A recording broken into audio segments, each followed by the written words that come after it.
Buen día, nosotros somos el grupo número 2, estudiantes de medicina de la Universidad de Oriente, Núcleo Bolívar, y hoy nos corre sobre los antidepresivos.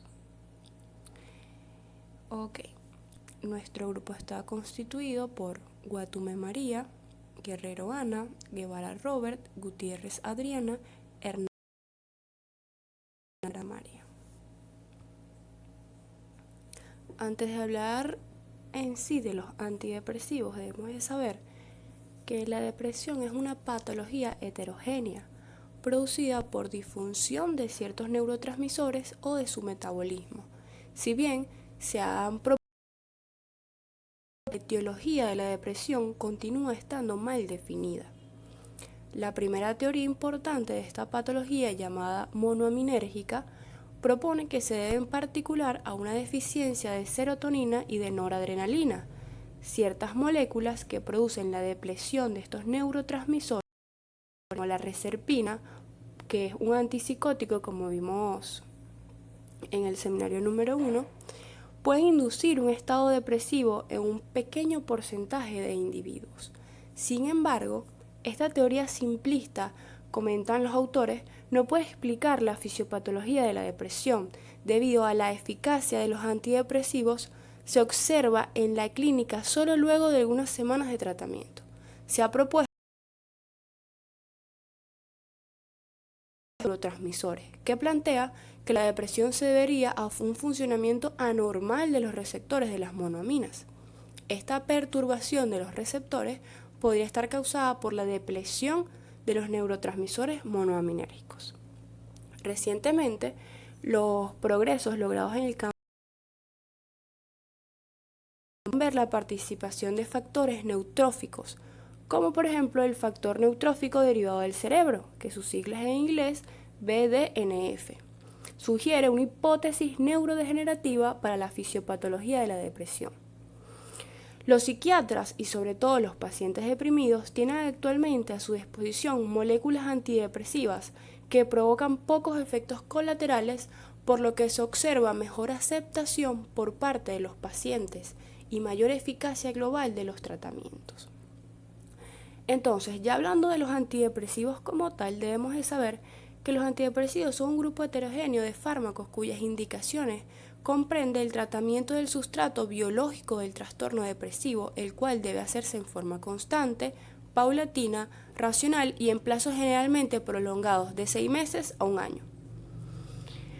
Existen varios tipos de antidepresivos que lo vamos a dividir en grupos, en 4 grupos específicamente: los antidepresivos tricíclicos, como la imipramina y la amitriptilina, la fenilpiperacina, como la trazodona o títrico, inhibidores selectivos de la recaptación de serotonina, como la fluoxetina, paroxetina, sertralina, escitalopram y citalopram, inhibidores de la recaptación de serotonina y noradrenalina, también denominados duales, como la venlafaxina y duloxetina.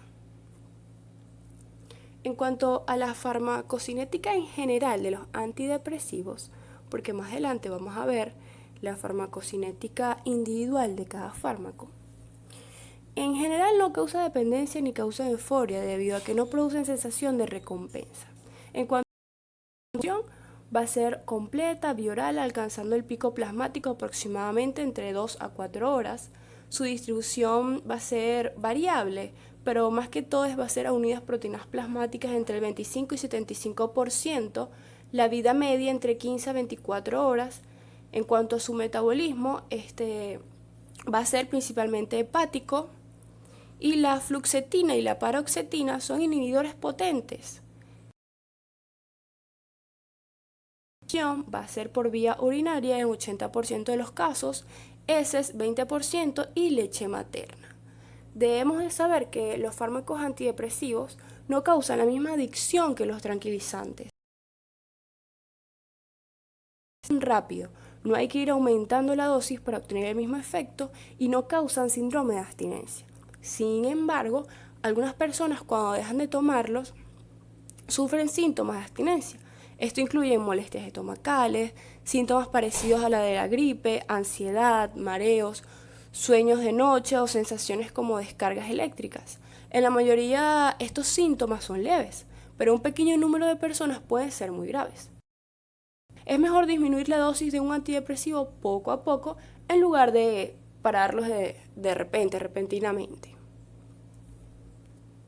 Ok, en cuanto a la farmacodinamia, el objetivo de todo es la biodisponibilidad de las monoaminas, logrando por tanto incrementar los neurotransmisión de las mismas. Lo que difiere es el mecanismo entre un grupo u otros. Vamos a tener, por ejemplo, en el grupo de los tricíclicos, estos van a bloquear la recaptación tanto de serotonina como noradrenalina. En los tetracíclicos van a bloquear los receptores alfa-2 adrenérgicos, tanto en las neuronas noradrenérgicas como las serotoninérgicas, aumentando la liberación de estos neurotransmisores. En cuanto a los inhibidores selectivos de los recaptadores de serotonina, van a bloquear de forma selectiva la recaptación de la bomba de serotonina, sin efecto sobre otros receptores. Y en cuanto a los inhibidores de la recaptación de la noradrenalina, entonces va a ser un mecanismo dual, con la eficacia de los antidepresivos tricíclicos, pero sin los efectos secundarios de estos. En cuanto al mecanismo de acción, minimizar las concentraciones de serotonina y noradrenalina. En sí, esta es la función o el mecanismo de acción de los antidepresivos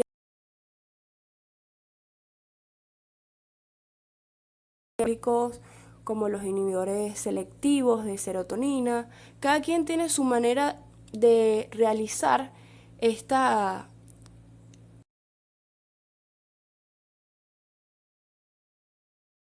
La materia prima, que es la materia prima encargada de las emociones, permite una mayor regulación de los efectos y la comunicación cerebral, tomando como referencia que el fármaco provoca la regulación de estos químicos y que los componentes neuronales sean más sensibles.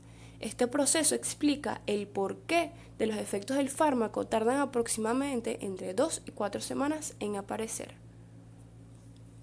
En general, el tratamiento de la depresión debe ser abordado desde un punto de vista integral, donde el apoyo por parte de los profesionales de la salud y de los familiares debe ser completo, con un enfoque que vaya encaminado no solo a aliviar los signos y síntomas de la depresión, sino también a detectar las posibles causas que provocan este padecimiento, como los factores de riesgo, como factores biológicos, psicológicos, sociales. Es importante que diagnóstico se lleva a cabo una evaluación exhaustiva y diferencial con tal de determinar qué tipo de trastorno depresivo ocurre en este paciente. El paciente debe sentirse apoyado durante las etapas del tratamiento y por su parte el profesional de la salud debe tomar en cuenta los criterios correspondientes o cómo se vaya presentando la enfermedad, en qué episodios, los tiempos, la situación del paciente, haciendo énfasis en el tiempo de efecto de los fármacos, mecanismo de acción y de qué manera se presentará la mejoría en el paciente. Es decir, como lo hemos visto a lo largo de nuestra carrera, debemos de realizar una buena historia clínica para así determinar ante qué tipo de paciente estamos, qué tipo de trastorno depresivo tiene, para poder mandarle el antidepresivo ideal a este paciente. Ahora vamos a hablar de los antidepresivos tricíclicos. Mi nombre es Adriana Gutiérrez y comenzando vamos a mencionar que los antidepresivos tricíclicos, brevemente, ellos tienen una estructura química que incluye una cadena de 3 anillos y estos son fármacos emparentados químicamente con los antipsicóticos por su estructura tricíclica como en las fenotiacidas. La mayoría de los agentes tricíclicos van a inhibir la recaptación de la noradrenalina, de la serotonina y en menor medida de la dopamina. Estos mecanismos son los que se han postulado como responsables de las acciones terapéuticas de estos fármacos. A su vez, estos agentes tricíclicos pueden bloquear receptores colinérgicos muscarínicos, receptores histamínicos H1 y receptores alfa-1 adrenérgicos. Estos mecanismos son los que han sido asociados a los diferentes efectos colaterales que tienen los agentes tricíclicos. Estos antidepresivos son componentes fuertemente básicos y con una alta liposolubilidad, que va a estar determinada por su estructura tricíclica. Cuando ellos se administran por vía oral, se Se considera que son absorbidos en su totalidad en el duodeno e intestino delgado, aunque solo alcanzan la circulación sistémica entre un 50 y un 60% de la dosis administrada debido a su metabolismo de primer paso hepático.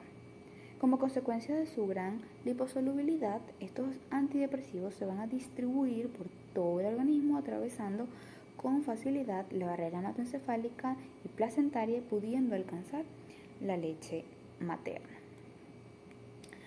Hablando más un poquito sobre ellos, vamos a hablar sobre la amitriptilina y la imipramina. Comenzando por la amitriptilina, esta fue introducida alrededor del año 1960 para el tratamiento de pacientes con depresión. Actualmente su uso como antidepresivo ha ido disminuyendo ante la aparición de fármacos que tienen menos efectos adversos, como son los inhibidores de la recaptación de serotonina. Pero estos siguen formando parte importante del arsenal terapéutico para el tratamiento del dolor crónico y neuropático. En cuanto a sus mecanismos de acción, esta amitriptilina es un antidepresivo tricíclico derivado del dibenzociclohepteno, que tiene propiedades sedantes. Principalmente, su acción antidepresiva está dada porque va a evitar la recaptación y por lo tanto la inactivación de la noradrenalina y de la serotonina en las terminaciones nerviosas. Entonces, la prevención de la recaptación de estos neurotransmisores de las monoamínas va a potenciar su acción en el cerebro, lo que parece estar asociado a la actividad antidepresiva de este fármaco, siendo la amitriptilina más potente en el bloqueo de la serotonina. El mecanismo de acción también incluye efectos bloqueantes sobre los canales iónicos de sodio, potasio y N-metildiaspartato, tanto a nivel central como medular. Se sabe que los efectos sobre la noradrenalina, el sodio y el N-metildiaspartato son mecanismos implicados en el mantenimiento del dolor neuropático, la prevención de la cefalea crónica tipo tensional y en la profilaxis de la migraña. Este fármaco tiene efectos sedantes debido a que tiene una gran afinidad de unión por los receptores H1 de la histamina. En cuanto a su farmacocinética, se absorbe bien y rápido tras su administración oral, presenta una biodisponibilidad de 40 a un 60% con una concentración plasmática máxima que alcanza aproximadamente unas 6 horas. Se distribuye extensamente, que suele atravesar la barrera placentaria de la leche materna y tiene una unión a proteínas plasmáticas hasta un 96%. El metabolismo es hepático con un efecto de primer paso. Se metaboliza en el hígado por N-desmetilación y N-oxidación hacia un metabolito activo conocido como nortriptilina. En cuanto a su eliminación, principalmente se da por vía renal. Dura varios días, ya que no es dializable debido a su alta unión a proteínas. Prácticamente toda la dosis administrada se va a excretar en forma de conjugados glucurónidos o sulfatados de metabolitos. Y en la orina se va a encontrar muy poca cantidad de medicamento intacto. La aparición del efecto clínico puede no ser evidente hasta después de 4 semanas de haberse indicado el tratamiento.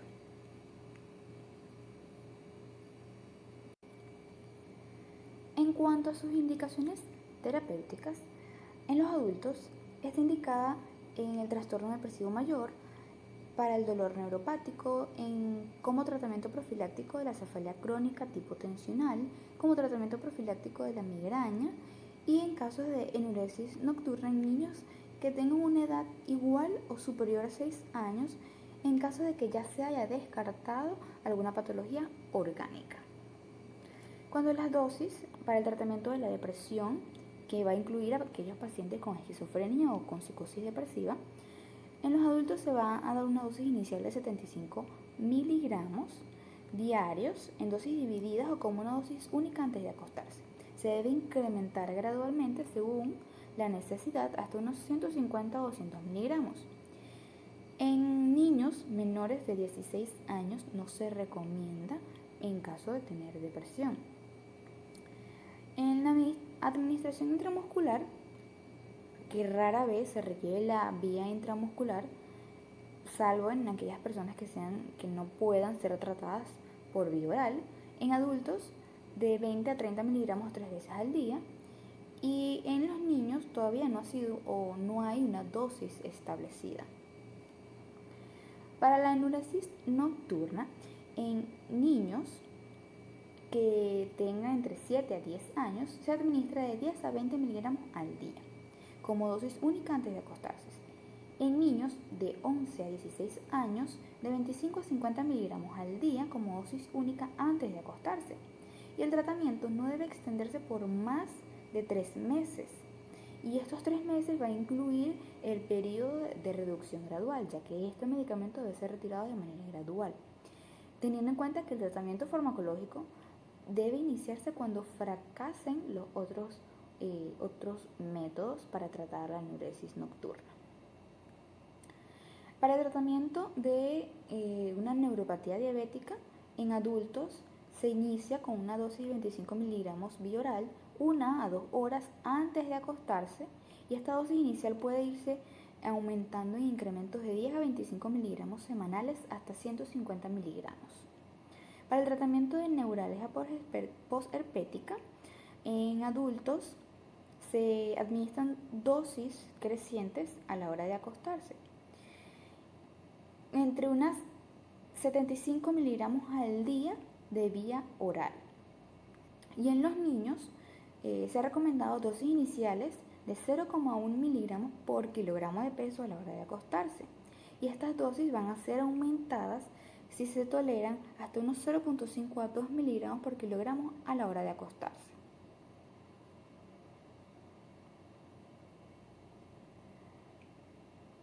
En caso de la profilaxis para la migraña, en adultos se ha utilizado una dosis entre unos 10 y 300 miligramos al día por vía oral. Los efectos adversos. Como ya había comentado anteriormente, este fármaco ha ido disminuyendo su uso por la gran cantidad de efectos adversos que posee. Los principales efectos adversos que están asociados a los antidepresivos tricíclicos se han relacionado con su acción anticolinérgica, como sequedad de la boca y constipación o dificultad de evacuación, tanto de vejiga como de intestino. También por su efecto antihistamínico y antagonista de los receptores alfa-adrenérgicos pueden causar sedación, somnolencia e hipotensión. También se ha descrito la predisposición a presentar arritmias, lo cual se asocia con una prolongación del intervalo QT.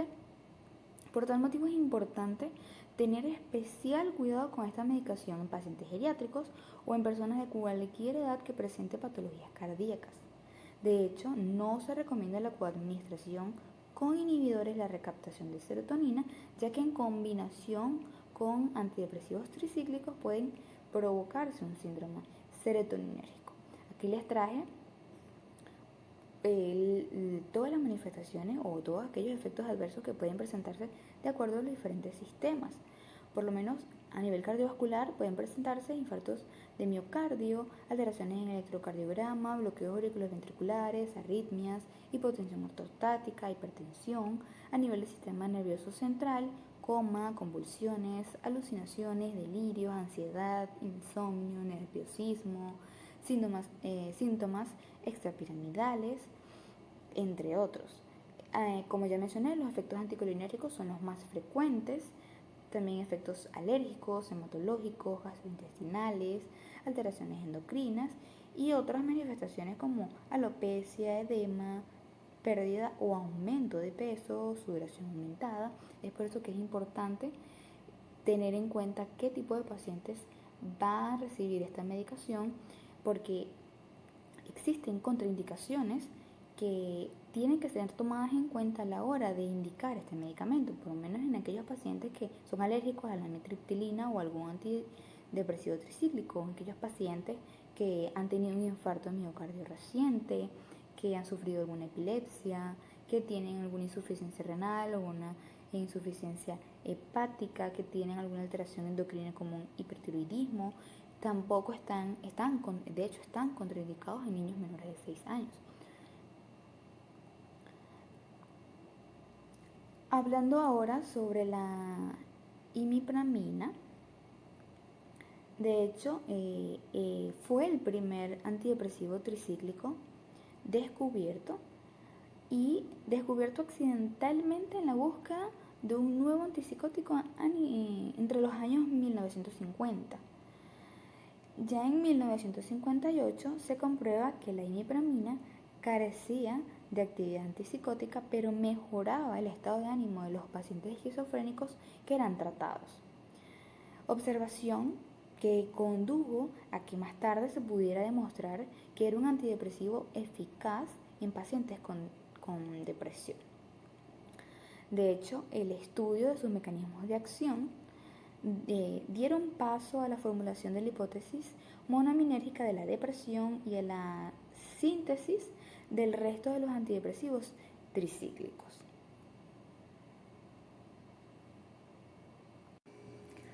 El mecanismo de acción de la imipramina todavía no está totalmente esclarecido en cuanto al tratamiento de la depresión, pero se plantea que su acción antidepresiva está dada por la inhibición de la recaptación tanto de la noradrenalina como de la serotonina, lo que va a aumentar la concentración de estos neurotransmisores en el sistema nervioso central. La acción antidepresiva se va a correlacionar mejor con los cambios de las características de los receptores producida por la administración crónica de los antidepresivos tricíclicos que con el bloqueo de la recaptación de los neurotransmisores. Esto puede explicar el retraso de entre 2 y 4 semanas que vamos a evidenciar de la respuesta terapéutica después de haber iniciado el tratamiento. La acción antidiurética se plantea que se debe a los efectos anticolinérgicos que tiene la imipramina, es decir, el bloqueo de los receptores de la acetilcolina. Tiene una acción ansiolítica que se han realizado diversos estudios en trastornos del pánico en donde se ha sugerido que hay un empeoramiento de la función del sistema nervioso que causa una excesiva liberación de la noradrenalina. Tiene efectos antineurálgicos, aunque el mecanismo exacto por el cual la imipramina ayuda al dolor neurálgico se desconoce. Algunos estudios mantienen la teoría de que el alivio del dolor está llevado a cabo por cambios en las concentraciones de las monoaminas centrales, especialmente la serotonina, o por efecto directo o indirecto de los antidepresivos tricíclicos sobre los sistemas endógenos opioides. Tiene una acción sedante debido a su gran afinidad por los receptores H1 de histamina, siendo moderada en el caso de la imipramina. Tiene un efecto antibulímico en aquellos pacientes con bulimia nerviosa. El mecanismo no está totalmente esclarecido, aunque parece ser similar a la acción que se da en aquellos pacientes con depresión. Como ya mencioné, también tiene efectos en aquellos pacientes con incontinencia urinaria y el mecanismo no está aún dilucidado, pero puede incluir la actividad anticolinérgica que tiene la imipramina. Tiene importantes efectos antimuscarínicos periféricos y centrales debido a su potente y alta afinidad de unión a los receptores muscarínicos. En cuanto a su farmacocinética, ella se va a absorber de manera adecuada en el tubo digestivo. Sus concentraciones plasmáticas máximas se alcanzan entre unas 8 a 12 horas después de su administración. Tiene una distribución extensa, con un volumen de distribución de entre unos 15 a 31 litros por kilogramos. Va a atravesar la barrera hematoencefálica y la placentaria y se excreta en leche materna. Tiene una alta unión a proteínas plasmáticas entre un 60 a un 96%. Su biotransformación es hepática con un efecto del primer paso y se generan metabolitos activos. Sufre una desmetilación que la lleva a convertirse en la desipramina, que es el metabolito activo con mayor actividad que la imipramina, y se oxida dando lugar a derivados que se excretan en la orina. La vida media de eliminación de estos fármacos suele ser de unas 10 a 20 horas y para la imipramina y de unas 125 horas para la desipramina. Como ya mencioné anteriormente, en la amitriptilina, en los antidepresivos tricíclicos, su eliminación es principalmente por vía renal y alrededor del 70% de una dosis se va a eliminar en 72 horas.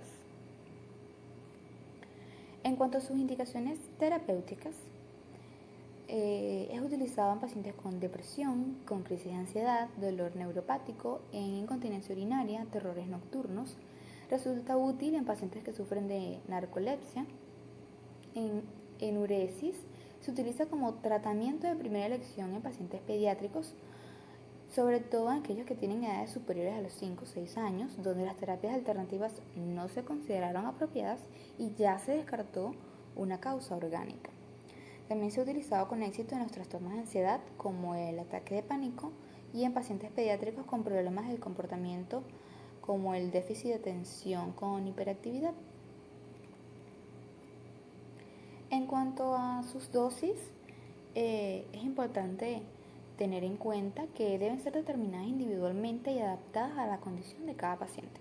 En un principio, siempre debe estar dirigida a conseguir el efecto óptimo con las dosis más bajas e ir incrementándola con precaución, especialmente en aquellos pacientes adolescentes y que tienen una edad avanzada.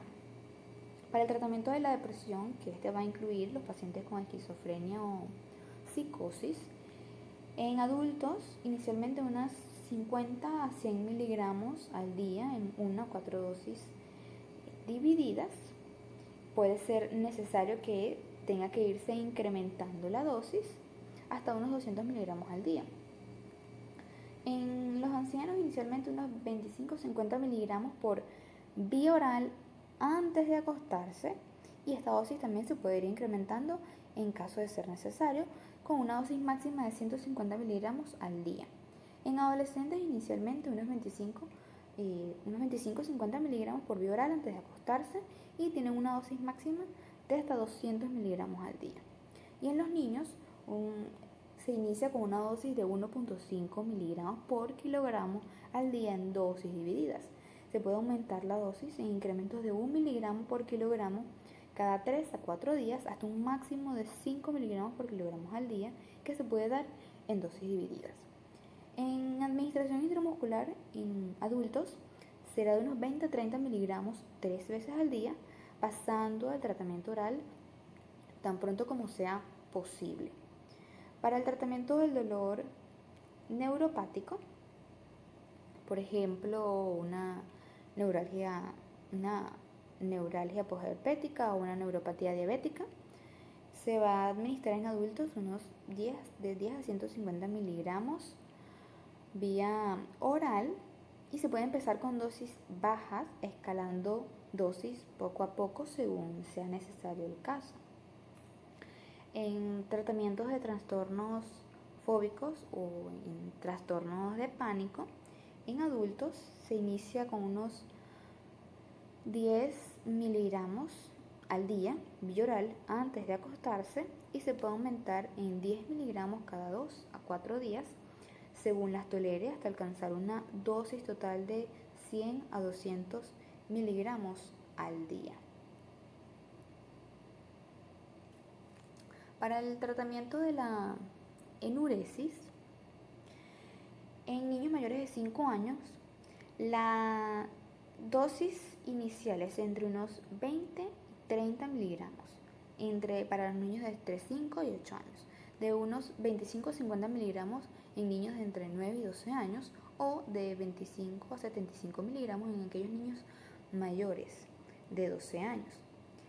Se va a aplicar la dosis máxima solo en aquellos casos en los que no hay una respuesta al tratamiento en la primera semana.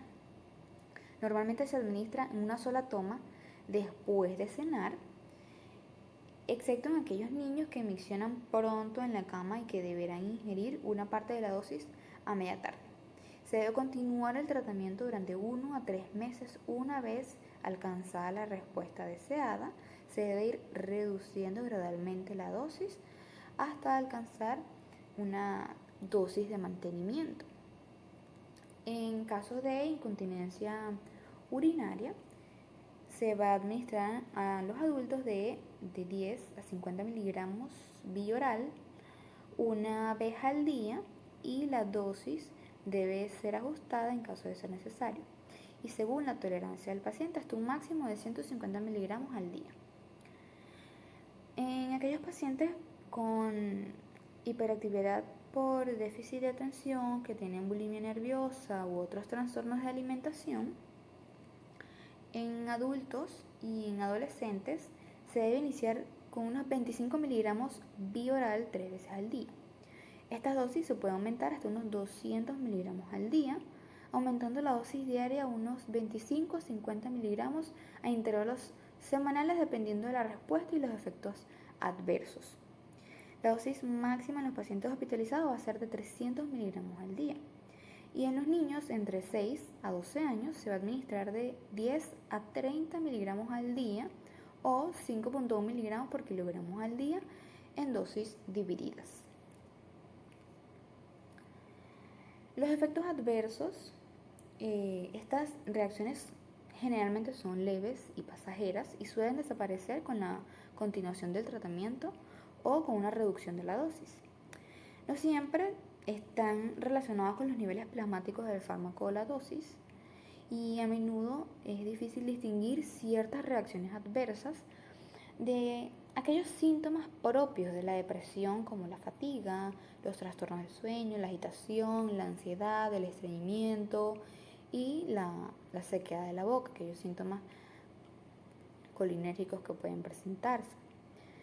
En la mayoría de los casos, las reacciones adversas son una prolongación de la acción farmacológica y van a afectar principalmente el sistema nervioso central y autónomo. Entre las más características vamos a encontrar que tenemos entre un 10 y un 25%, las más frecuentes van a ser la sedación y los efectos anticolinérgicos, como ya les mencioné, igual en la amitriptilina, recordando que ambos son antidepresivos tricíclicos. Sequedad de boca, estreñimiento, retención urinaria, visión borrosa. Ocasionalmente, entre un 1 y un 9% vamos a presentar somnolencia, hipotensión ortostática, depresión miocárdica, arritmia, alteraciones en electrocardiograma, erupciones exantemáticas, leucopenia, ictericia colestásica, y raramente en menos de 1% de los pacientes puede presentarse una confusión, especialmente en ancianos, reducción de la concentración, convulsiones, pesadillas, manía, parestesias, cefaleas, neuropatía periférica, ataxias, temblores, galactorreas, impotencia, pérdidas menstruales. Todos estos son efectos adversos que deben tenerse en cuenta que a la hora de indicar el tratamiento. De hecho, debe ser suspendido inmediatamente en caso de que el paciente experimente algún episodio de convulsiones, fiebre, hipertensión o hipotensión, dificultad de la respiración, pérdida del control vesical o rigidez muscular grave. Estos fármacos tienen una gran cantidad de contraindicaciones. Para la imipramina, una de ellas son una hipersensibilidad a este fármaco o alguno de sus excipientes, una hipersensibilidad cruzada a los antidepresivos tricíclicos del otro grupo, en aquellos pacientes que estén consumiendo inhibidores reversibles selectivos de MAO, y no debe administrarse en pacientes con infarto o miocardio, con insuficiencia renal, con insuficiencias hepáticas, por la gran cantidad de efectos adversos que pueden llegar a permanecer o perdurar en estos pacientes. Buen día, doctor y compañeros, mi nombre es María Guatume y voy a continuar con el seminario hablándoles un poco sobre las fenilpiperacinas, las cuales son drogas de diseño modificadas químicamente de la piperacina, que a su vez es un anillo de 6 compuestos con 2 átomos de nitrógeno ubicados de forma opuesta, como se puede observar en la diapositiva. Existe un gran número de derivados de este compuesto químico. La gran mayoría de estos son fármacos, entre los que se pueden destacar algunos antibióticos como por ejemplo el ciprofloxacino.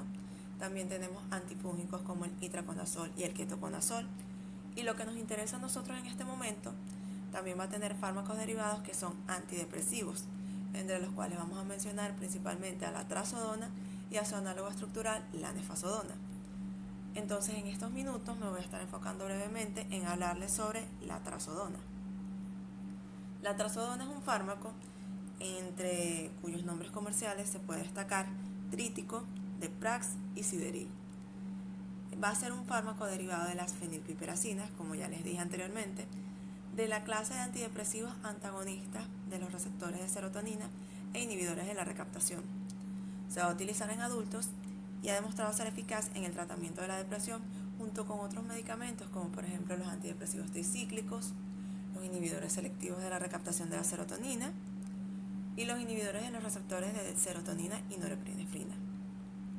Una característica única de este fármaco es que no favorece los efectos secundarios como ansiedad, disfunción sexual o insomnio que generalmente se asocian al tratamiento con los inhibidores selectivos de la recaptación de la serotonina o con los otros antidepresivos que principalmente se utilizan como los receptores de serotonina, norepinefrina. Generalmente se utiliza para tratar el trastorno depresivo mayor, trastorno de ansiedad y dependencia del alcohol. Sin embargo, esto se los voy a especificar más adelante. También se toma por vía oral, generalmente en forma de comprimidos. En cuanto a su historia, tenemos que fue sintetizada en 1966 en Italia y recibió la autorización de la FDA en 1981 para el tratamiento del trastorno depresivo mayor. En aquel entonces, su novedosa estructura química la diferenció de los antidepresivos tricíclicos y diversos estudios sugirieron que era más segura y tolerada que estos. Se esperaba que acabara reemplazando a los fármacos clásicos como tratamiento de elección para la depresión. Sin embargo, la extrema sedación que la acompañaba, incluso en dosis subterapéuticas, limitó muchísimo la eficacia clínica de este fármaco. No obstante, estas propiedades soporíferas hacen de este fármaco una alternativa preferible para inducir el sueño frente a los hipnóticos estándares, ya que a diferencia de estos, la trazodona no se encuentra entre los fármacos fiscalizados.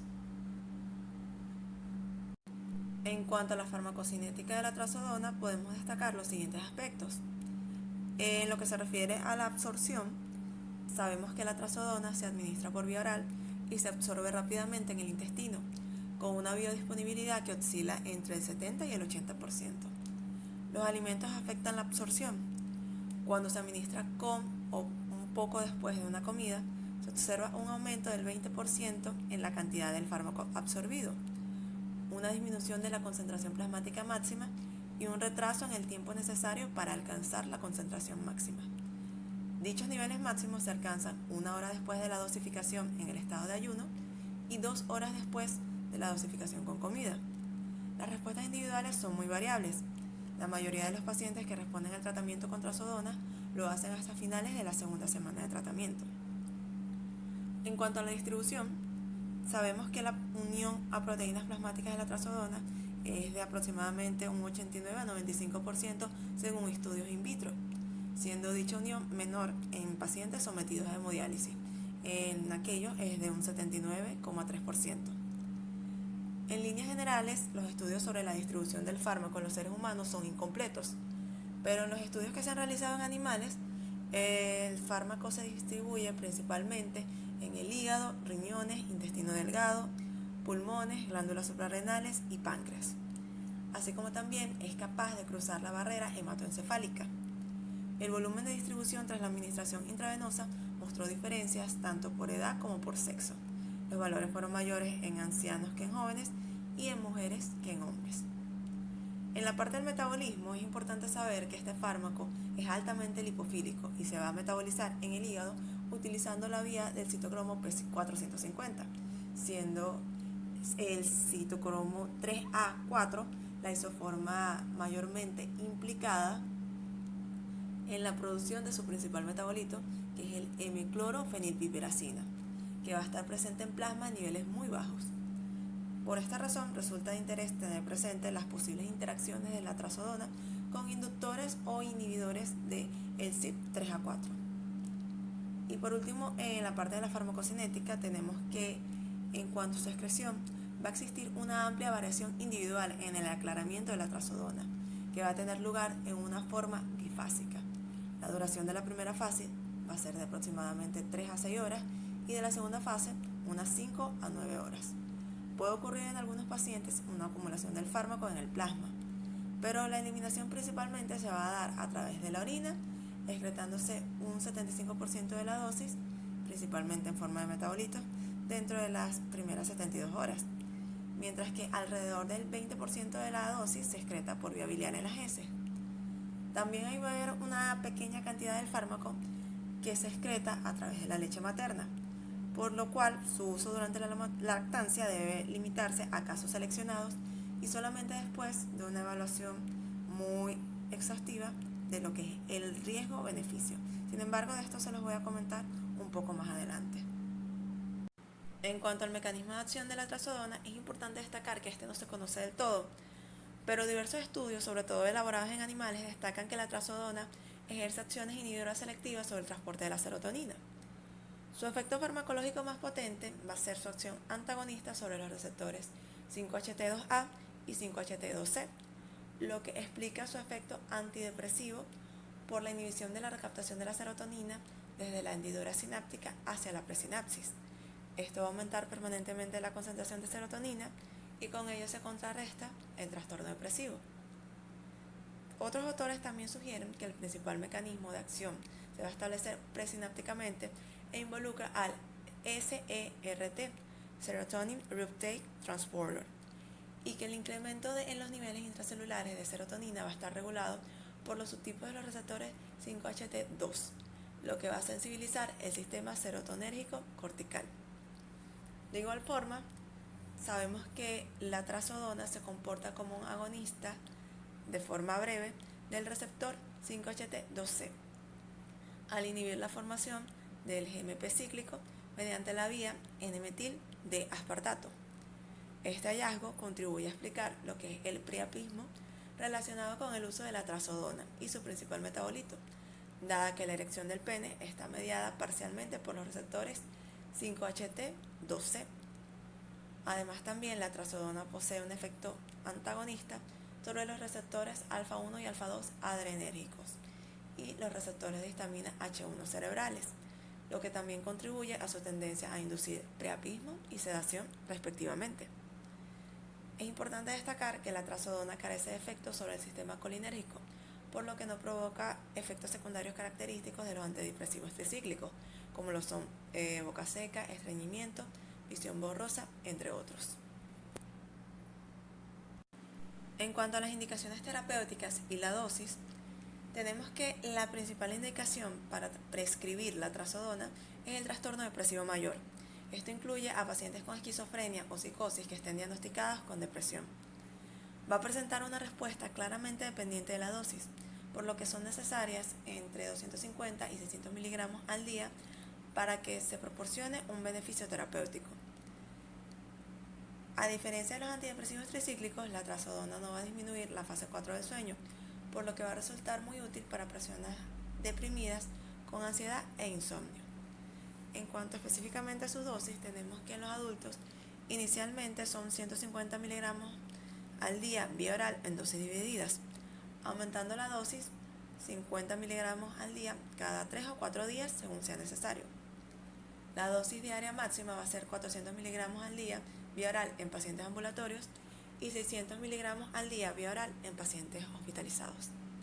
En el caso de los ancianos, se dice que en general estos pueden requerir una dosis inicial mucho más baja y un ajuste más lento en comparación con los adultos más jóvenes.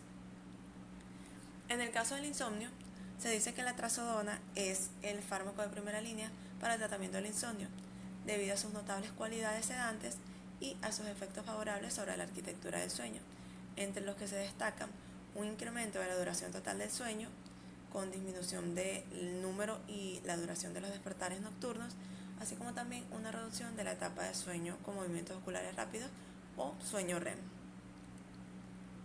También se dice que Estos efectos favorables, combinados con la ausencia de los efectos anticolinérgicos, lo hacen muy eficaz para el insomnio provocado por depresión o por fármacos. Cuando se utiliza como hipnótico, la dosis inicial usualmente es de 25 a 100 miligramos antes de acostarse. También puede emplearse como tratamiento adyuvante del alcoholismo, con dosis de 50 a 100 miligramos vía oral una vez al día. En adultos esto va a disminuir los deseos de alcohol, depresión y los síntomas de ansiedad en pacientes con alcoholismo. También puede indicarse en casos de trastorno de pánico o agorafobia. En adultos, la dosis inicialmente va a ser de 150 miligramos al día vía oral en dosis divididas, aumentando en 50 miligramos al día cada 3 o 4 días según la tolerancia y la necesidad. En comparación con la imipramina y el alprazolam, la trazodona no es tan eficaz en el tratamiento de los ataques de pánico. Sin embargo, puede ser una alternativa muy beneficiosa. En cuanto a los efectos adversos más habituales que se acompañan con el uso de la trazodona, podemos destacar somnolencia, confusión, nerviosismo, fatiga, hipotensión ortostática, mareos, náuseas, cefaleas. Existen unos pocos casos clínicos donde se ha señalado que la trazodona está relacionada con arritmias, sobre todo en pacientes con prolapso de la válvula mitral. También puede aparecer neutropenia, que no suele tener importancia clínica, a menos que los pacientes tengan fiebre o dolor de garganta, y en ese caso se recomienda control hematológico. Un efecto adverso muy importante de la trazodona es el priapismo, que es la prolongación de la erección en ausencia de estímulos sexuales. Esto ocurre en 1 de cada 10.000 hombres que utilizan este fármaco. Este priapismo suele aparecer en las primeras 4 semanas de tratamiento, aunque también puede aparecer incluso hasta los 18 meses después de haber iniciado el tratamiento, con cualquier dosis. En estos casos, la recomendación es suspender definitivamente el uso de la trazodona y cambiar a otro antidepresivo. En cuanto a las contraindicaciones, tenemos que la trazodona va a estar contraindicada en pacientes con sensibilidad a la trazodona o a cualquier componente de su formulación, y se debe utilizar con mucha precaución en pacientes con enfermedad cardíaca y arritmias, y en pacientes con enfermedad hepática y enfermedad renal. Esto último porque, como ya les comenté en la parte de farmacocinética, la trazodona se metaboliza a través del hígado y se excreta por vía renal a través de la orina. También es importante destacar que la trazodona se clasifica como un fármaco de categoría C de riesgo durante el embarazo según la FDA. ¿Qué nos quiere decir esto? Que estudios en animales como ratas y conejos que utilizan dosis muchísimo mayores a las que se utilizan en la terapéutica humana, estos estudios han registrado anomalías congénitas y efectos teratógenos en embarazadas. Sin embargo, no existen estudios adecuados y bien controlados en humanos, por lo que el uso de este medicamento en el embarazo solo se va a aceptar en el caso de ausencia de alternativas terapéuticas más seguras. De igual forma, como les comenté anteriormente, se ha demostrado que la trazodona puede excretarse en la leche materna en cantidades muy pequeñas. Y aunque se desconocen los posibles efectos en el lactante, debido a esto que les comenté, a la falta de estudios estandarizados y controlados en humanos, la realidad es que el uso durante la etapa de lactancia debe limitarse a casos seleccionados y solamente después de la evaluación médica de la relación riesgo-beneficio. También es muy importante destacar que la seguridad y la eficacia del uso de la trazodona en niños no han sido establecidas, por lo que no se recomienda su uso en menores de 18 años. En cuanto a las interacciones farmacológicas, es muy importante saber que la trazodona potencia los efectos depresores del sistema nervioso central provocados por el alcohol y otros fármacos que actúan sobre él. Su empleo concomitante con hipotensores puede provocar hipotensión. De igual forma, su uso concurrente con inhibidores no selectivos de la monoaminoxidasa puede dar lugar a una mayor incidencia de efectos secundarios relacionados con la serotonina, es decir, un síndrome serotoninérgico. También es importante saber que la trazodona incrementa la concentración de dioxina y fenitoína y debe utilizarse con precaución en la politerapia con la warfarina. Como ya les comenté brevemente en la parte de la farmacocinética, es importante considerar a los fármacos que inhiben al citocromo P450. sobre todo a la isoforma 3A4, ya que estos pueden incrementar la cantidad del metabolito de la trazodona, lo que puede acabar aumentando los efectos secundarios. Hola, mi nombre es Ángel Luis Hernández y voy a continuar con la primera parte de los inhibidores selectivos de la recaptación de serotonina. Estos son los fármacos más utilizados en los trastornos depresivos por su menor toxicidad, su fácil dosificación y un supuesto mejor perfil de tolerabilidad. En primer lugar tenemos a la fluoxetina. Con respecto a la farmacocinética y recordando que este se administra vía oral, es absorbido rápidamente obteniéndose la concentración plasmática máxima de entre 6 a 8 horas. Los alimentos no parecen alterar la biodisponibilidad de este fármaco, pero sí retrasan la absorción oral. No obstante, esto carece de repercusión en clínica. Sobre su distribución se sabe que el grado de unión a proteínas plasmáticas es del 94%. Y con respecto a la eliminación, es metabolizado en el hígado ampliamente, dando lugar al metabolito activo norfluoxetina. Este se elimina mayoritariamente por orina en forma metabolizada y de un 2 a un 5% en forma inalterada. Su semivida de eliminación con respecto a la fluoxetina es de 4 a 6 días y el de su metabolito, la norfluoxetina, es de 4 a 16 días. Mecanismo de acción. Como lo dice el nombre en general, inhibe de forma selectiva la recaptación de serotonina, específicamente en la membrana presináptica neuronal. Esto lo que hace es potenciar el efecto de este neurotransmisor. Apenas presenta actividad anticolinérgica y sedante. Ahora bien, los efectos secundarios los vamos a dividir en frecuentes, ocasionales, raros y excepcionales. Los que aparecen frecuentemente de un 5 a un 30% son cefalea, náusea, ansiedad, insomnio, anorexia, pérdida de peso y diarrea. De manera ocasional se puede ver temblor, mareos, sequedad de boca, manía o hipomanía, astenia, sedación, reducción de la libido, sudoración, dispepsia, entre otros. Raramente, con una probabilidad de menos del 1%, podemos ver convulsiones, acaticia, ataxia, alucinaciones, neuropatías, psicosis, estomatitis, gingivitis, rinitis, epistaxis, etc. Y de manera excepcional vamos a observar parestesia, distonía, hemorragia digestiva, hepatitis, ictericia, bradicardia, etc. Es importante mencionar que el tratamiento debe ser suspendido de manera inmediata en el caso de que el paciente experimente algún episodio de erupciones exantemáticas. Las dosis van de 20 a 80 miligramos y podemos encontrarlos con nombres comerciales como Prozac, que viene en cápsulas de 20 miligramos y en solución oral de 20 miligramos sobre 5 mililitros, y Siquial y Anoxen, que vienen en cápsulas de 20 miligramos. Otro de los fármacos de este grupo es la sertralina. En la actualidad se prescribe comúnmente para el tratamiento de la depresión, ataques de pánico, trastorno obsesivo-compulsivo y estrés postraumático. Se dice que el tratamiento con sertralina no produce una alteración significativa de las funciones cognitivas y psicomotoras y por eso es que es tan utilizado. Con respecto a la farmacocinética, al igual que la anterior, se administra vía oral y acá alcanza una concentración plasmática máxima de 20 a 55 nanogramos sobre mililitros. El tiempo en el que lo hace o en el que alcanza esa concentración plasmática máxima es de 4.5 a 8.4 horas. Las concentraciones del estado estable se obtienen a los 7 días y los alimentos no modifican significativamente la biodisponibilidad de este fármaco. Sobre su distribución, se sabe que se une a proteínas plasmáticas con un 98% de afinidad. De hecho, estudios en animales sugieren que sertralina tiene un gran volumen aparente de distribución. En cuanto a su eliminación, sufre un extenso metabolismo de primer paso hepático.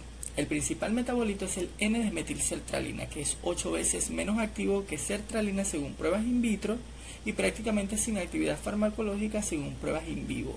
Se excreta con las heces y orina en igual proporción y menos del 0,2% se excreta inalterado con la orina. En cuanto a su mecanismo de acción, este actúa al igual que el anterior inhibiendo de forma selectiva la recaptación de serotonina en la membrana presináptica neuronal. Lo que hace es potenciar el efecto de ese neurotransmisor. Su efecto es muy leve sobre la recaptación neuronal de noradrenalina, así como también de dopamina. Carece de actividad estimulante, sedante, anticolinérgica o cardiotóxica, específicamente en estudios realizados en animales. En voluntarios sanos no produjo sedación ni interfirió tampoco en la actividad psicomotora. No presenta afinidad por los receptores muscarínicos, serotoninérgicos, dopaminérgicos, adrenérgicos, histaminérgicos, GABAérgicos o benzodiazepínicos. Tolerancia y efectos secundarios. La tolerancia de la sertralina ha sido buena en los estudios clínicos efectuados con el rango de dosis recomendada. Los efectos secundarios son proporcionales a las dosis y consisten en diarrea, náuseas, cefaleas e insomnio, que por regla general no obligan a interrumpir el tratamiento. Esto, junto al dolor abdominal, la dispepsia, la ansiedad y la somnolencia, constituyen lo que es parte de los efectos secundarios que se presentan de manera frecuente entre un 10 a un 25%.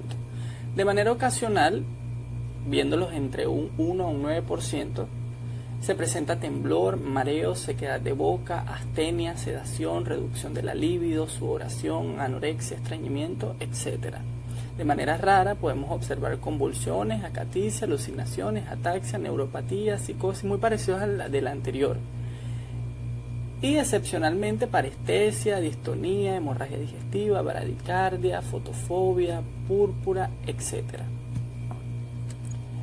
Las dosis van de 50 a 200 miligramos. En adultos se recomiendan de 50 a 200 miligramos al día. En niños de 6 a 12 años, 25 miligramos al día. Y en niños de 13 a 17 años, 50 miligramos al día. Podemos conseguirla con los siguientes nombres comerciales: Zoloft en tabletas de 50 a 100 miligramos, Satil en tabletas de 50 miligramos, Tialin comprimidos de 50 miligramos y Serline comprimidos de 50 a 100 miligramos. Muy buenas compañeros, doctora. Mi nombre es Robert Guevara y yo continuaré hablándoles acerca de la paroxetina. La paroxetina es otro de los fármacos que pertenecientes a la familia de los inhibidores selectivos de la recaptación de la serotonina, o ISRS. La paroxetina no tiene metabolitos activos y cuenta con la más alta especificidad para los receptores de serotonina de todos los ISRS.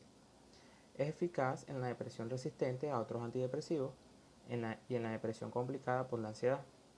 También se utiliza en niños y adolescentes para el tratamiento de la depresión y el trastorno obsesivo-compulsivo. En cuanto a su farmacocinética, la administración es por vía oral. Se administra por vía oral y se absorbe por completo. La formulación de liberación controlada con recubrimiento entérico está diseñada para permitir una velocidad de disolución en 4 a 5 horas. En cuanto a la absorción, la formulación, esta es bien absorbida en el tracto digestivo, aunque experimenta metabolismo de primer paso, su biodisponibilidad oral es del 50%. Las concentraciones en estado estacionario se alcanzan en unos 10 días, ya que con las formulaciones de liberación inmediata o liberación prolongada. El inicio de la acción, sin embargo, puede requerir de 1 a 4 semanas de terapia.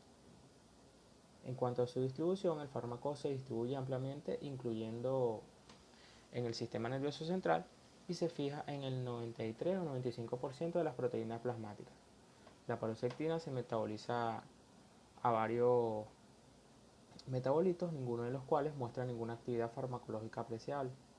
El metabolismo tiene lugar en su mayor parte por las isoenzimas citocromo P450 2-16.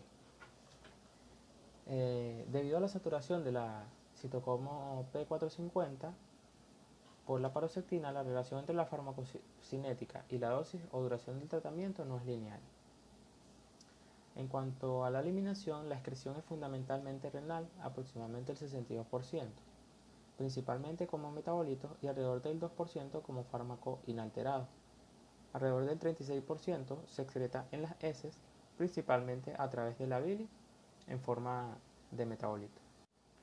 El mecanismo de acción de la paroxetina es un agente antidepresivo que actúa facilitando de forma selectiva la neurotransmisión serotonérgica mediante la inhibición de la recaptación sináptica de la serotonina. Es un análogo de la fluoxetina. Los metabolitos principales de paroxetina son productos de oxidación y metilación que se eliminan rápidamente y que no es probable que contribuyan a la acción terapéutica dada la práctica ausencia de la actividad farmacológica de los mismos. La paroxetina no produce alteración psicomotora ni potencia el efecto depresor del etanol.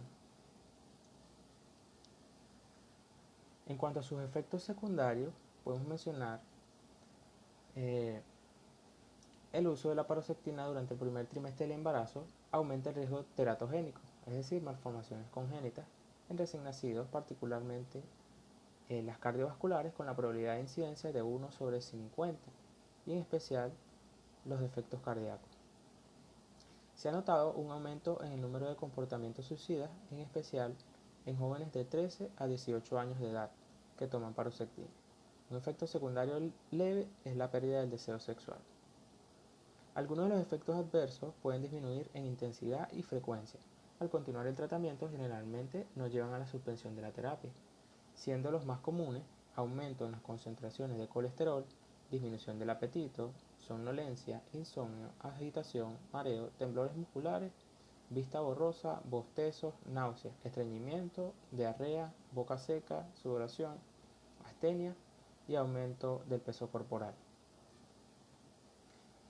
En cuanto a su dosis y nombre comercial, la dosis va desde 20 miligramos al día. En algunos pacientes puede precisarse dosis superiores, debiendo incrementarse las dosis en fracciones de 10 miligramos, generalmente cada semana, hasta un máximo de 60 miligramos al día. Y en cuanto a sus nombres comerciales, podemos encontrar el Paxil, el Cineden, el Parexel y el Sectin.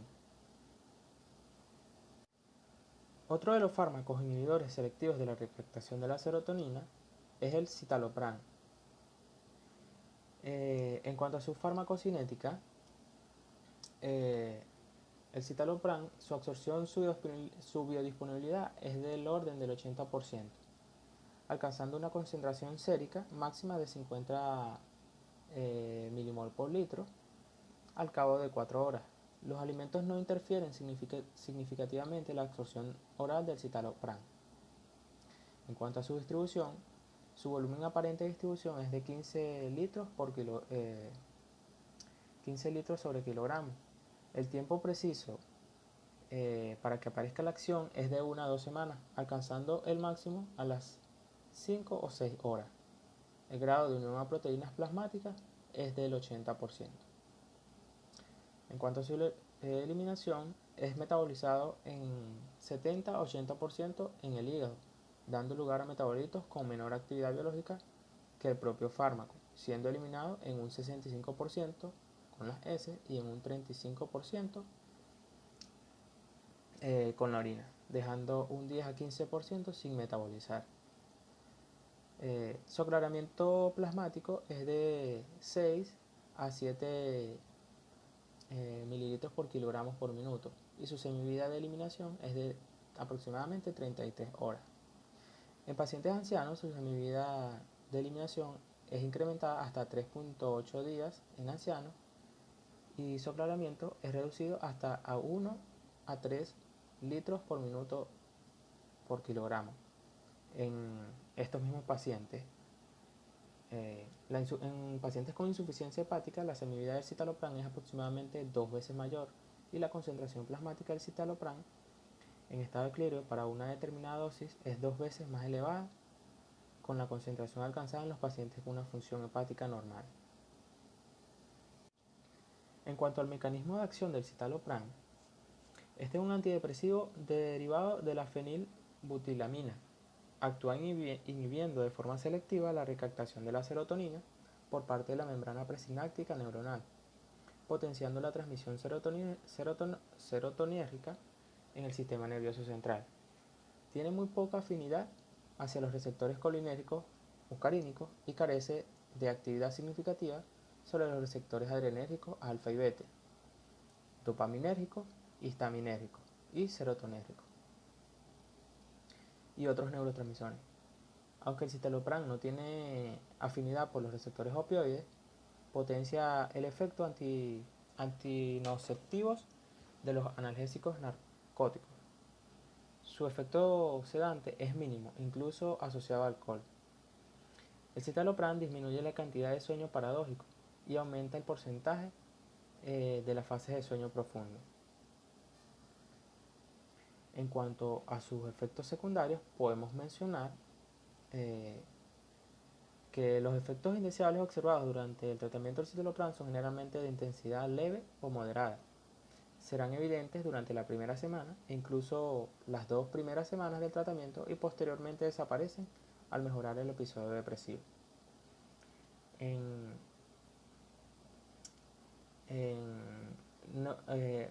Efectos secundarios neurológicos y psiquiátricos podemos mencionar nerviosismo, somnolencia, astenia, cefaleas, vértigo, trastornos del sueño, pérdida de la memoria y tendencia suicida. En cuanto a los gastrointestinales, podemos mencionar náuseas, vómitos, diarrea, estreñimiento, sequedad de boca. En los casos de los trastornos hepáticos se han dado casos excepcionales de aumento de enzimas hepáticas, exantema, prurito, trastornos de la adaptación, pérdida o aumento de peso, taticardia, hipotensión ortostática, bradicardia. También podemos mencionar disminución de la libido, disminución de la micción y diaforesis. En cuanto a la dosis, en los casos de depresión en adultos la dosis mínima eficaz es de 20 miligramos al día y una máxima de 60 miligramos al día. La dosis óptima es de 40 miligramos al día. En el caso de los ancianos, la dosis diaria recomendada es de 20 miligramos y un máximo de 40 miligramos al día. En los casos de tratamiento para la angustia, en los adultos la dosis inicial es de 10 miligramos al día. Después de una semana se incrementa la dosis a 20 miligramos al día. La dosis óptima es entre 20 a 30 miligramos al día y un máximo de 60 miligramos al día. En el caso de los ancianos se recomienda una dosis oral de 10 miligramos al día durante la primera semana antes de incrementar la dosis a 20 miligramos al día hasta llegar a un máximo de 40 miligramos al día. En los casos de trastornos obsesivo-compulsivos se recomienda una dosis inicial de 20 miligramos al día. La dosis puede aumentar en incrementos de 20 miligramos a 60 miligramos si es necesario según criterio médico. En cuanto a los nombres comerciales, podemos mencionar el Ceropram, Cipramil, Talpram y Actipram. Y por último tenemos al escitalopram. En cuanto a su farmacocinética, podemos mencionar que la absorción es casi completa e independiente de la ingestión de alimentos. El tiempo empleado en alcanzar la concentración máxima es de 4 horas tras dosis múltiples, al igual que el citalopram racémico. La biodisponibilidad absoluta del escitalopram se espera que sea del 80% aproximadamente. En cuanto a su distribución, el volumen aparente de distribución tras la administración oral es de 12 a 26 litros por kilogramo aproximadamente. La unión de citalopram y de sus metabolitos principales a las proteínas plasmáticas es inferior al 80%.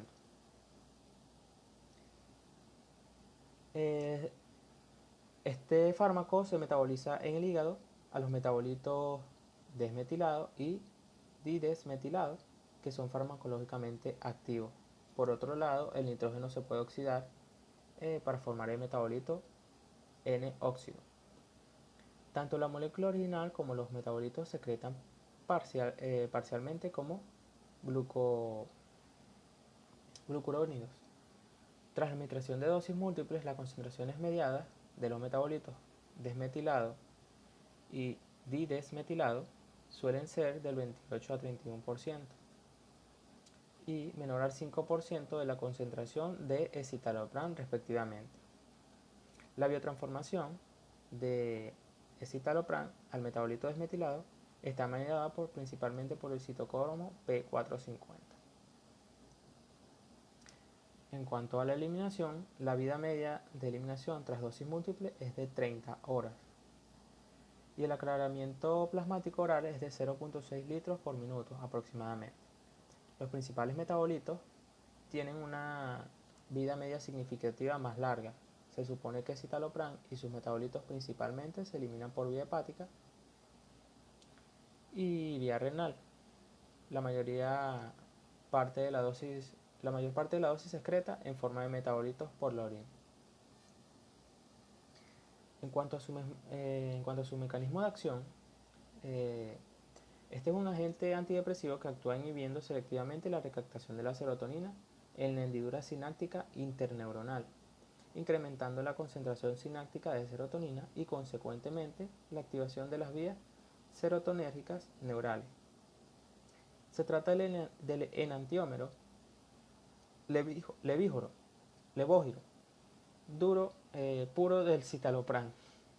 La forma racémica mezcla los isómeros dextrógeno y levógiro del citalopram. Es más de 300 veces más selectivo para la recaptación de serotonina que para la de noradrenalina. Mejora los síntomas asociados a la depresión mayor de una forma rápida. Reduce la incidencia de recaídas en los pacientes recuperados y ha demostrado que es capaz de mantener los pacientes en remisión durante periodos de hasta un año. Mejora todos los parámetros de eficacia en pacientes con ansiedad generalizada, ansiedad social y ataques de angustia o pánico, tratados durante periodos de 8 a 12 semanas.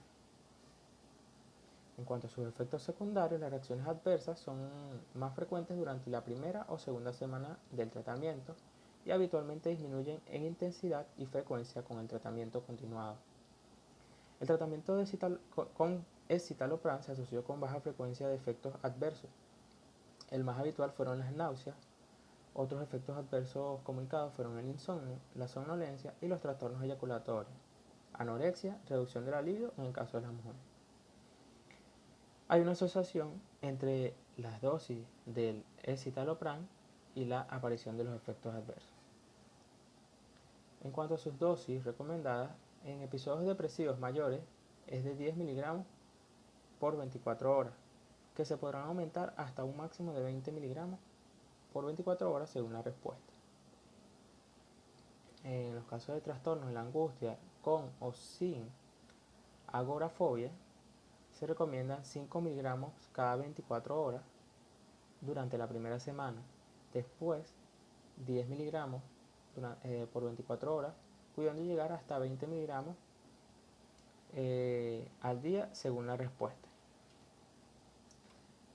En el caso de los trastornos de la ansiedad social, las dosis recomendadas es de 10 miligramos al día durante 2 a 4 semanas y se recomienda mantener el tratamiento durante 12 semanas. Los nombres comerciales que podemos encontrar, podemos mencionar Lexapro, Ipram, Essentius y Epram. Muchas gracias. Los antidepresivos duales son los inhibidores de la recaptación de serotonina y noradrenalina. Estos cuentan con un mecanismo dual con la eficacia de los antidepresivos tricíclicos, pero sin los efectos secundarios de estos. Los inhibidores selectivos de la recaptación de serotonina y noradrenalina o norepinefrina son una clase de medicamentos antidepresivos utilizados en el tratamiento de depresión y otro trastorno del estado de ánimo. Algunas veces también son usados para tratar el trastorno obsesivo compulsivo, trastorno por déficit de atención con hiperactividad, por estrés postraumático, de ansiedad generalizada, de ansiedad social o trastorno de pánico. También son usados como tratamiento de neuralgias crónicas, fibromialgias, dolor musculoesquelético crónico. Estas funcionan inhibiendo la recaptación de serotonina y norepinefrina, aliviando así la depresión cuando afectan a los mensajeros químicos, los neurotransmisores, utilizados para comunicarse entre las células cerebrales.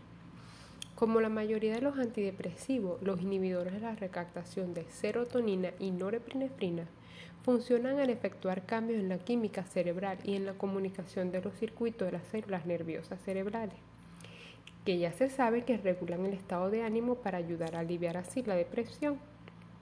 Este mecanismo dual cuenta con la eficacia de los antidepresivos tricíclicos, pero sin los efectos secundarios de estos.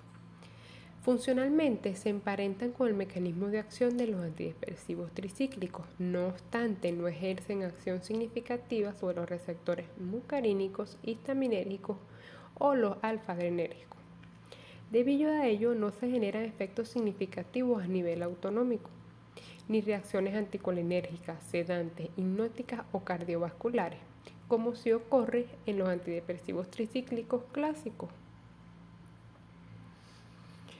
Los principales antidepresivos duales que se encuentran son la venlafaxina, es el principal y más común.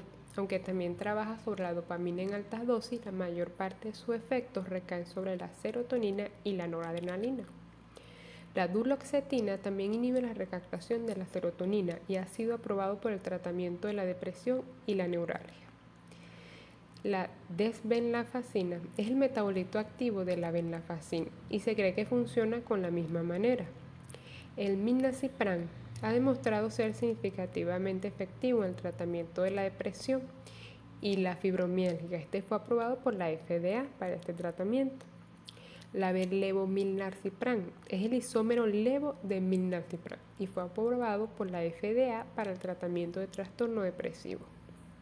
Por último se encuentra la sibutramina, pero en lugar de ser desarrollado para el tratamiento de depresión, se comercializa ampliamente como supresor del apetito para pérdida de peso. En cuanto a los efectos secundarios de los antidepresivos duales, en general son leves y desaparecen después de las primeras semanas del tratamiento. Entre ellos se encuentran los principales que son astenia, fatiga, hipertensión arterial, vasodilatación, disminución del apetito, pérdida del peso, estreñimiento, náuseas, vómitos, disminución de la libido, alteraciones del sueño, insomnio, mareos, hipertonía, sedación, parestesia, temblores, bostezo y sudoración. También se encuentran anomalías en la acomodación, midriasis, trastornos visuales. Y también se puede ocurrir eyaculación y orgasmos anormales, anorgasmia, difusión eréctil y afectación de la micción y hemorragia. El principal antidepresivo dual es la venlafaxina. Este es un fármaco antidepresivo cuya estructura química difiere de las de los demás antidepresivos existentes.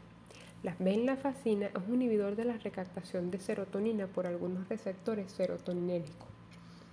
Pero, a diferencia de los inhibidores selectivos, también inhibe la recaptación de norepinefrina. Este fármaco es efectivo en los pacientes con melancolía, pánico, desórdenes de estrés postraumáticos y otras condiciones depresivas. Él se distribuye con amplitud en el organismo, puede cruzar la placenta y también alcanza la leche materna. En cuanto a la farmacocinética de la venlafaxina, después de su administración oral, se absorbe muy bien por el tracto gastrointestinal, sin que los alimentos tengan ningún efecto sobre su absorción o la formación de su metabolito activo, el cual es la O-dismetilbenzalafina. Este fármaco se une a proteínas plasmáticas tan solo un 27%, mientras que su metabolito lo hace en un 30%. La venlafaxina se metaboliza en el hígado, eliminándose después por la orina. Cuenta con una semivida de eliminación de 5 horas para la venlafaxina y de 11 horas para su metabolito, y son afectadas por disfunciones renal y hepática. En el caso del paciente con cirrosis, la semivida de eliminación de la venlafaxina aumenta en un 30% y de su metabolito activo aumenta en un 60%, mientras que en los pacientes con disfunción renal, la semivida de eliminación de la venlafaxina aumenta en 24% y su metabolito activo en un 40%. En relación al mecanismo de acción, la venlafaxina y su metabolito activo ejercen sus efectos antidepresivos al inhibir la recaptación de serotonina y norepinefrina. El bloqueo de la recaptación de serotonina es mayor que el de la norepinefrina y en vivo.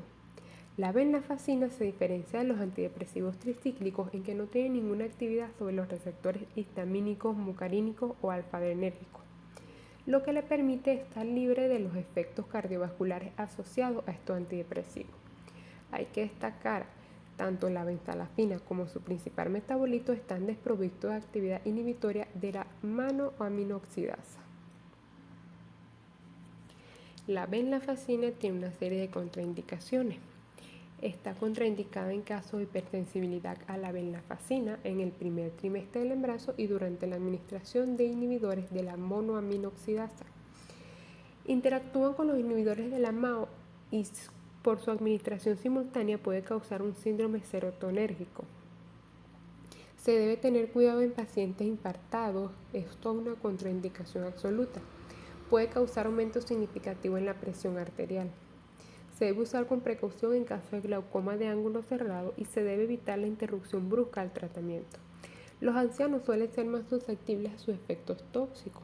Se debe tener en cuenta que sus acciones antidepresivas ocurren 3 a 4 semanas después de iniciado el tratamiento. En cuanto a los efectos secundarios de la venlafaxina, las reacciones adversas más frecuentes son somnolencia y mareo.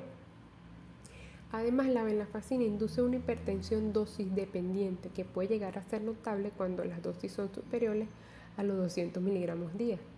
La venlafaxina produce una pérdida de peso dosis dependiente. Aproximadamente 5% de los pacientes pierden de un 5 a 6% de su peso.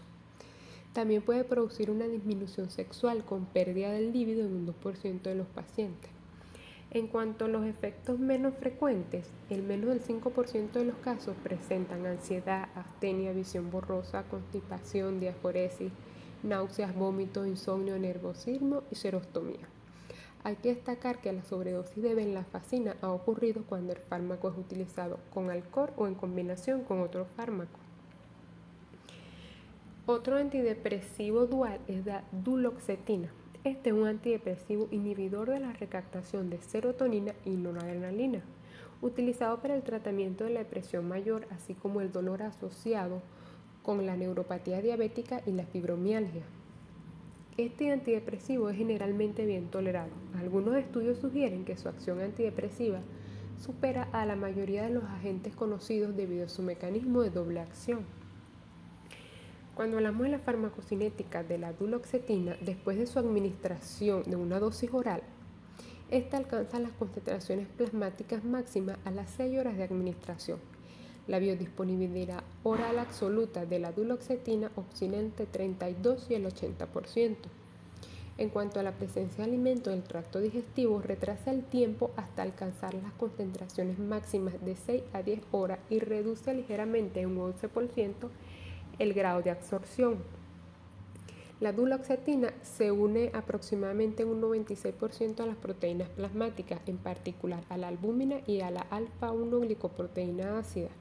Esta se metaboliza mediante las enzimas hepáticas del citocromo P450 y los metabolitos se secretan principalmente en la orina.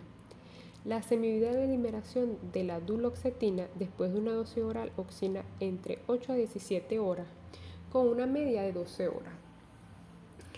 El mecanismo de acción de la duloxetina, hay que recordar que es un inhibidor de la recaptación de serotonina y de noradrenalina.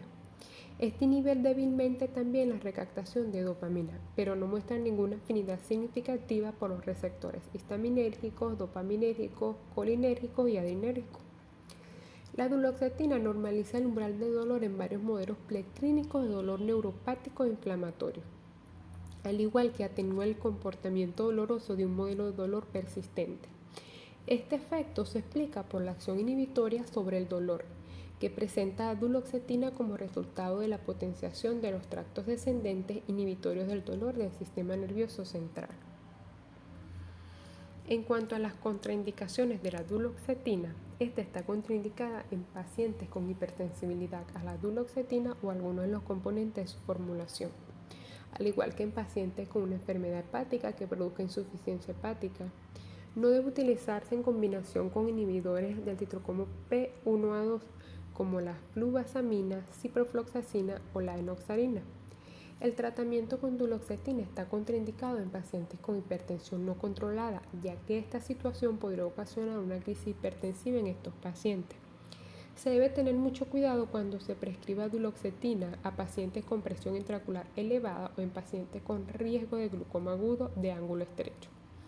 En relación a sus efectos secundarios, los principales son náuseas, cefalea, sequedad de la boca, somnolencia, fatiga, insomnio, mareo y estreñimiento. Hay que destacar que la duloxetina pertenece a la clase de drogas con un efecto conocido en la resistencia de la uretra. Si se desarrollan síntomas de retención urinaria durante el tratamiento con duloxetina, se debe considerar que podría estar relacionado con el fármaco. En cuanto al embarazo, este medicamento solo debe ser utilizado durante el embarazo si el beneficio potencial justifica el riesgo potencial sobre el feto. La duloxetina se excreta por la leche materna. Dado que no se conoce la seguridad de duloxetina en lactante, no se recomienda la lactancia mientras se recibe duloxetina. Los inhibidores de la recaptación de serotonina y noradrenalina, la duloxetina y la benzalafina.